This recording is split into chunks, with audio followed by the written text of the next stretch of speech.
I declare the festival of Arunachal, where every tribe of Arunachal Pradesh have come together to showcase their rich cultural diversity and celebrate oneness open.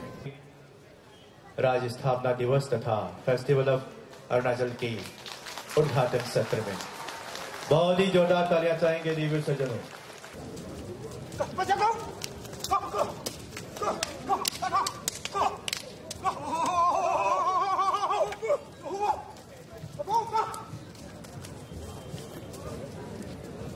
Virtual cultural troop के कलाकार युद्ध कला पर आधारित एक नृत्य का प्रदर्शन करते हुए राज्य स्थापना दिवस के अवसर पर विशेष रूप से लोकटिंग जिले से आए हुए हैं वर्चुअल कल्चरल ट्रूप के कलाकार।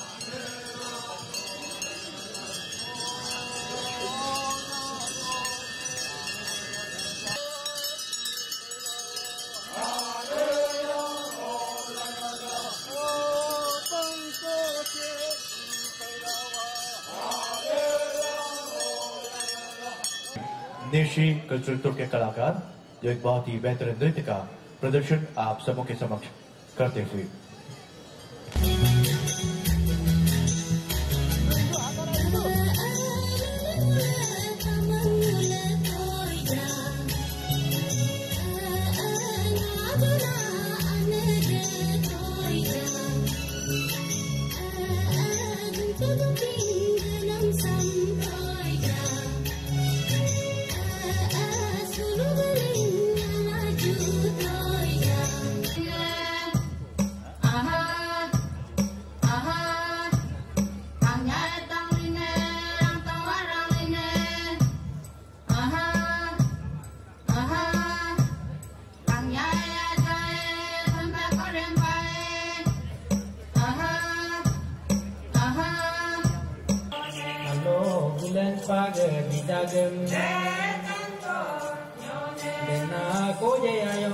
Through this song, she also conveys to the humankind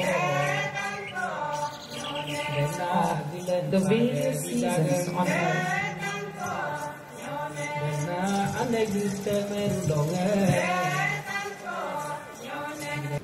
प्रत्येक वर्ष फेस्टिवल सुवेनियर का लोकार्पण किया जाता है और अब आदरणीय मुख्य अतिथि राज्य के आदरणीय राज्यपाल महोदय अपने कर कमलों से सुवेनियर का लोकार्पण करते हुए एक बार फिर से दिव्य सज्जनों बहुत ही जोरदार तालियां।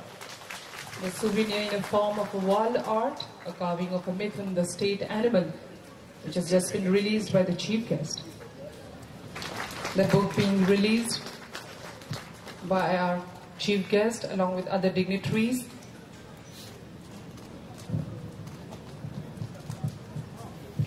Also performing multifarious roles with a mission to grow healthy relations with the local population in view of their yeoman service to the Arunachal Pradesh.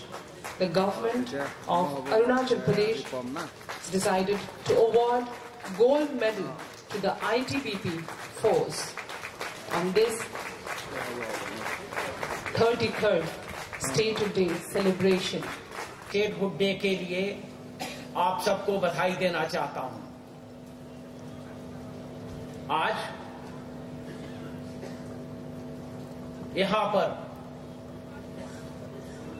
मैं अपने उन बहादुर सीआरपीएफ के शहीद जवानों को भी याद करना चाहूंगा जिन्होंने हिम्मत से बहादुरी से आतंकवाद का सामना करते हुए कश्मीर के पुलवामा में अपने प्राणों की देश हित में आहुति दे दी है। मैं उनके परिजनों को भी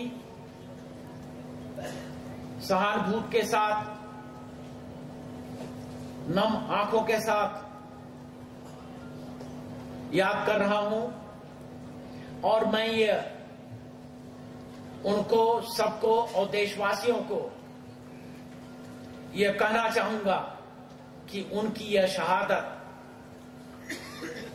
बेकार नहीं जाएगी और उनकी शहादत हमको हमेशा आतंकवाद से और आतंकवाद के आकाओं से लड़ने के लिए प्रेरणा देती रहेगी।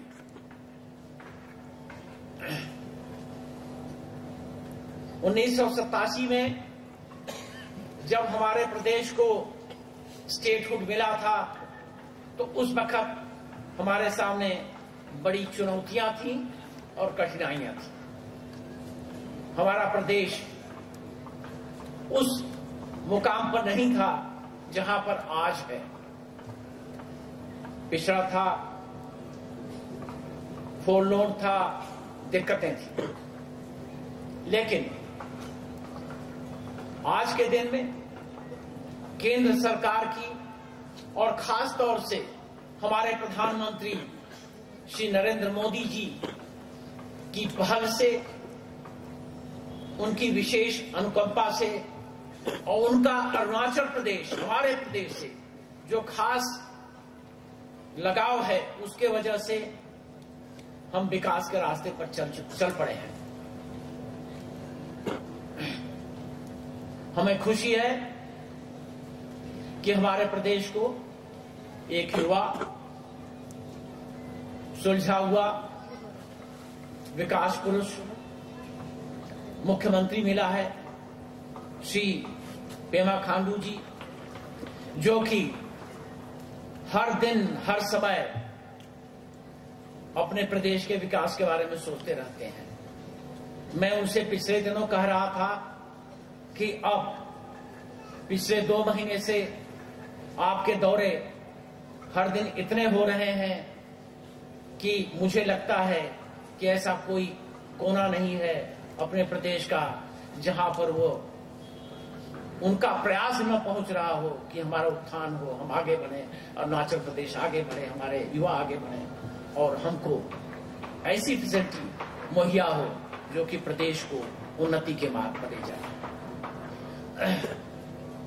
मित्रों, मैं अपने मुख्यमंत्री जी से जब आया था तो मैं बात कर रहा था तो कह रहे थे कि उनके यशस्वी पिताजी श्री दोरजी खांडू जी जब वो मुख्यमंत्री थे तो अक्सर वो दिल्ली जाया करते थे। तो पेमा जी उनसे पूछा करते थे कि आप इतना दिल्ली क्यों जाते हैं, हर महीने 2 बार दिल्ली जाते हैं। तो कहते थे कि हमको विकास के लिए, यहाँ के सुख सुविधा के लिए दिल्ली जाना पड़ता है क्योंकि वहां से मुझे मदद लानी पड़ती है। लेकिन अब माहौल बदल गया है। जब से प्रधानमंत्री जी श्री नरेंद्र मोदी जी प्रधानमंत्री बने हैं, तब से अब दिल्ली यहां पर आता है हमारे पास और हमसे पूछता है आपको क्या चाहिए। ऐसा कोई हफ्ता नहीं बीतता है जहां पर जिस समय दिल्ली से कोई न कोई मंत्री हमारे यहां आता है, कुछ उद्घाटन करता है, कुछ योजनाएं चलाता है और जो योजनाएं चल रहे हैं उनको शक्ति देता है, स्फूर्ति देता है। यह एक बहुत बड़ा अचीवमेंट है। यह हमारे प्रधानमंत्री जी का और मुख्यमंत्री जी का मैं समझता हूं एक योगदान, बड़ा अचीवमेंट है। ये बहुत सफलता है। आज के दिन में हमारे गांव-गांव में बिजली पहुंच गई है, घर घर में शौचालय का बंदोबस्त हो रहा है, बस्ती बस्ती में सड़कें बन रही हैं और घर घर में हर मां बहन को रसोई में गैस मिल रही है। यह बहुत बड़ी उपलब्धि है और मैं समझता हूं कि इस उपलब्धि के लिए जो श्रेय जाता है हमारे प्रधानमंत्री जी, मुख्यमंत्री जी, उनको तो श्रेय है ही, लेकिन यह आप सबको भी, हमारे जितने अरुणाचल के भाई बहन हैं, उनको भी इसका श्रेय जाता है क्योंकि उनका इसमें सहयोग है, कोऑपरेशन है, एक्सेप्टेंस है और उनका ये आगे बढ़ के इसको उन्नत के रास्ते पर ले जाने के लिए उनकी प्रेरणा है।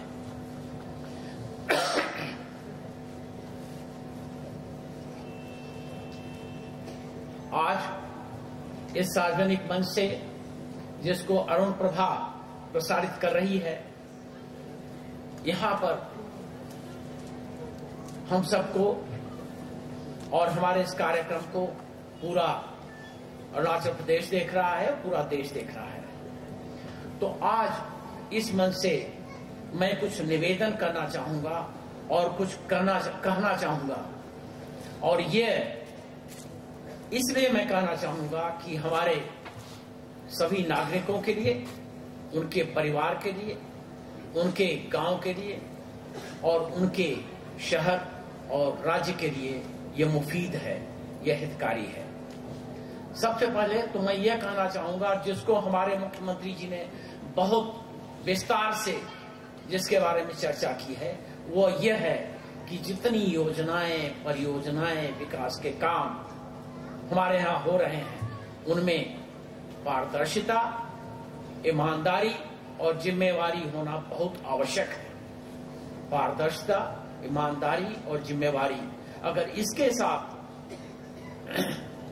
हम काम करेंगे, हम अपने योजनाओं को कार्यान्वित करेंगे, तो विकास का रास्ता प्रशस्त होगा। यह बहुत आवश्यक बात है। इसमें हर व्यक्ति का सहयोग होना चाहिए।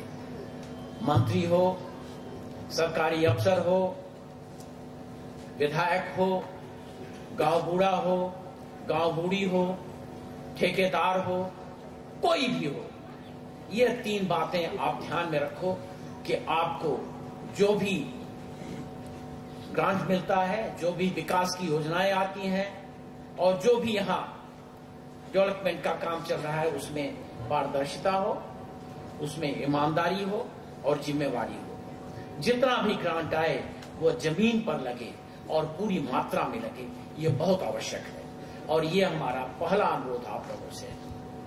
हमारा दूसरा अनुरोध शिक्षा के क्षेत्र में है, और शिक्षा के क्षेत्र में 4 बातें बहुत आवश्यक है।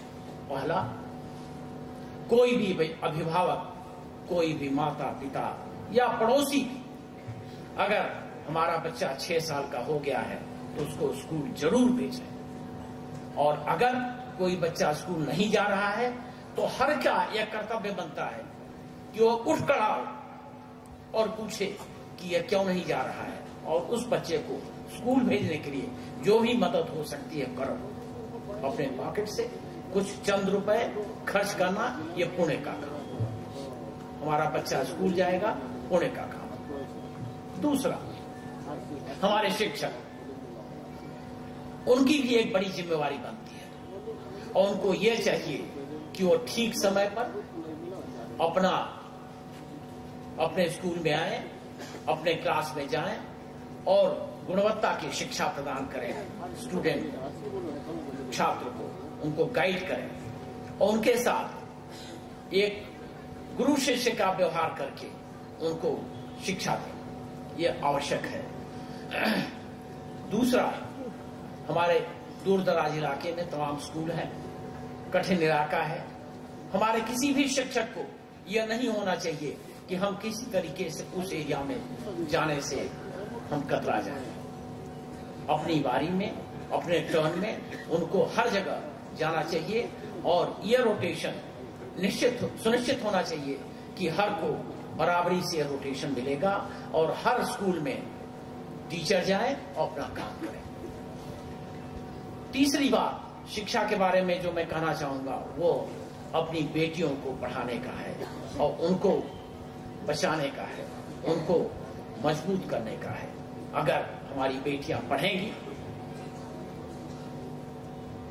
आगे बढ़ेंगी, तो हमारा समाज भी आगे बढ़ेगा।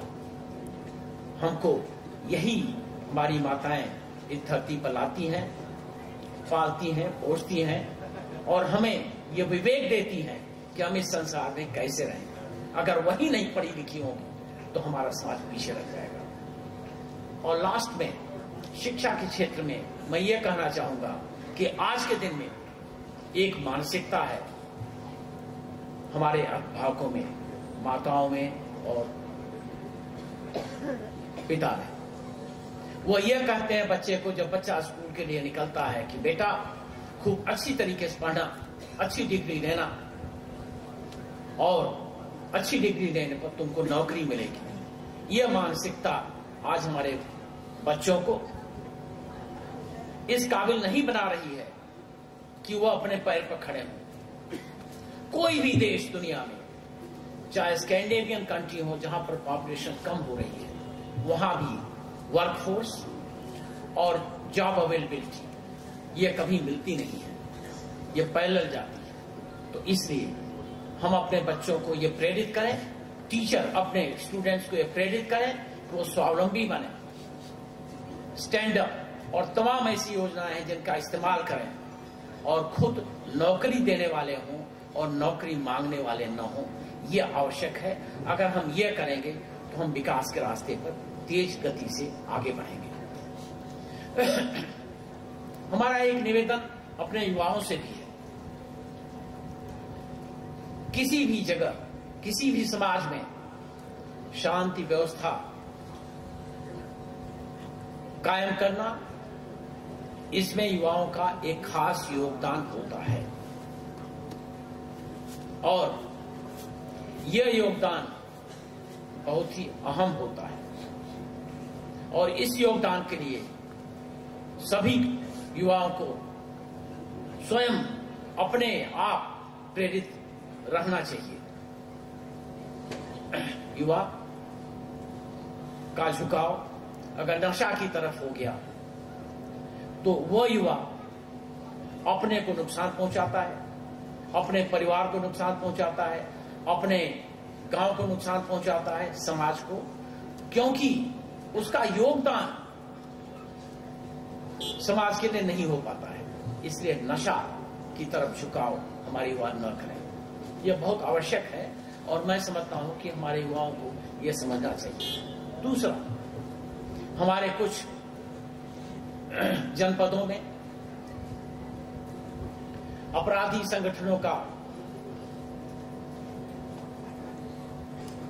प्रभाव बढ़ रहा है और यह हमारे समाज के लिए बड़ा घातक है। इसलिए मैं ये अनुरोध करूंगा अपने युवा लोगों से कि वो इन संगठनों की तरफ कोई झुकाव न रखें। अगर कोई उनका मित्र उनके घर में, परिवार में या गांव में इस तरफ झुकाव रखता है तो उसको रोकें और इन अपराधी संगठनों का उन्मूलन करने में सहयोग करें, योगदान करें। यह गन कल्चर और ड्रग कल्चर ये घातक है और मैं निवेदन करूंगा, मैं आग्रह करूंगा अपने सभी युवाओं को कि वो इसको रोकें, इसमें खुद न शामिल हों और किसी को शामिल न होने दें। ये हमारी कोशिश होनी, ये उनकी कोशिश होनी चाहिए और ये हमारा उनसे आग्रह है। मित्रों, यह साल 150वीं गांधी जयंती का साल है और गांधी जी का योगदान हमारे देश में बहुत बड़ा था। आज विश्व में ऐसा कोई देश नहीं है जहां पर गांधी जी नहीं याद किए जाते। तमाम ऐसे देश हैं जो कि गांधी जी की मूर्ति और उनके विचारों पर काफी मनन करते हैं। हमारे लिए गांधी जी ने स्वतंत्रता दिलवाई थी अंग्रेजों से, बड़ा योगदान था। तो उनको दो बातें बहुत पसंद थी, पहला ईमानदारी और सत्य और दूसरा स्वच्छता और अहिंसा। इस 150वें गांधी जयंती के वर्ष में हमको भी उनकी बातों पर अमल करना चाहिए और ये हमारे लिए कल्याणकारी होगा। इसलिए मैं ये कहना चाहूंगा कि हम सब मिलकर गांधी जयंती के इस साल में और आगे आने वाले दिनों में भी स्वच्छता अभियान में शामिल हो और यह हमारे स्वास्थ्य के लिए अच्छा होगा, हमारे तमाम उन रोगों के लिए यह मुफीद होगा, क्योंकि अगर हम स्वच्छ रहेंगे, हेल्थ अच्छा रहेगा तो हमको हॉस्पिटल में जाने की, अस्पताल में जाने की जरूरत नहीं पड़ेगी। इसलिए मैं आप लोगों से अनुरोध करूंगा कि हर एक व्यक्ति, हर एक नागरिक अरुणाचल प्रदेश का स्वच्छता अभियान को अपनाए और उस पर आगे बढ़े। एक बार मैं फिर आप लोगों को स्टेटहुड डे की बधाई दूंगा और मैं ये कहना चाहूंगा कि लाए हैं तूफान से कश्ती निकाल के, लाए हैं तूफान से कश्ती निकाल के, इस देश को, इस प्रदेश को मेरे बच्चों रखना संभाल के। धन्यवाद। जय अरुणाचल, जय हिंद।